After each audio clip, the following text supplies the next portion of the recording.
Assalamualaikum warahmatullahi wabarakatuh. Saya Azhara Alia Hidayah dengan NPM 1917051017. Pada kesempatan kali ini saya akan membahas tentang sistem bus.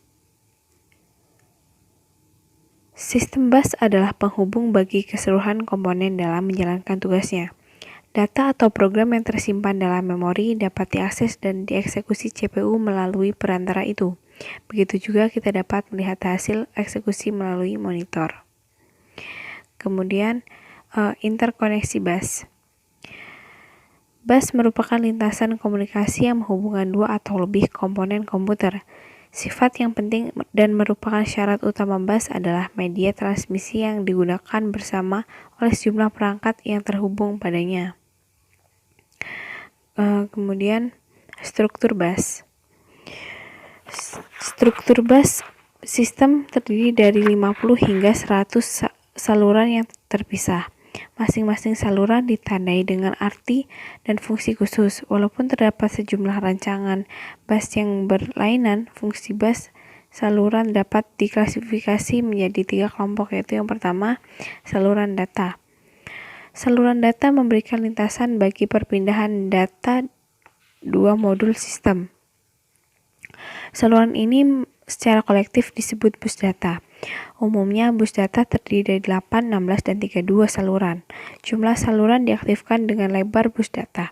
Karena pada suatu saat tertentu masing-masing saluran hanya dapat membawa 1 bit, maka jumlah saluran menentukan jumlah bit yang dapat dipindahkan pada suatu saat. Lebar bus data merupakan faktor penting dalam menentukan kinerja sistem secara keseluruhan. Contohnya, bila bus data lebarnya 8 bit dan setiap instruksi panjangnya 16 bit, maka CPU harus 2 kali mengakses modul memori dalam setiap siklus instruksinya. Ini adalah gambar dari sistem bus. Kemudian yang kedua adalah address bus atau saluran alamat. Saluran alamat digunakan untuk menandakan sumber atau tujuan data pada bus data. Misalnya, bila CPU akan membaca sebuah word data dari memori, maka CPU akan menaruh alamat word yang dimaksud pada saluran alamat. Lebar bus data akan menentukan kapasitas memori maksimum sistem.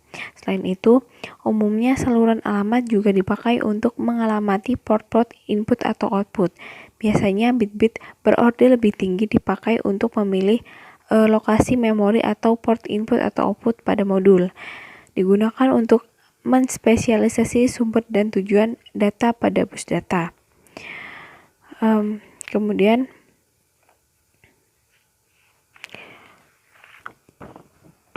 digunakan untuk mengirim alamat word pada memori yang akan diakses CPU. Kemudian digunakan untuk saluran alamat perangkat modul komputer saat CPU mengakses suatu modul.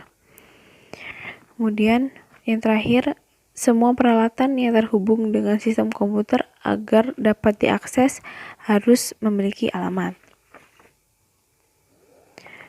Kemudian yang ketiga adalah kontrol bus atau saluran kontrol. Saluran kontrol digunakan untuk mengontrol akses ke saluran alamat dan penggunaan data. Karena data dan saluran alamat dipakai bersama oleh seluruh komponen, maka harus ada alat untuk mengontrol penggunaannya.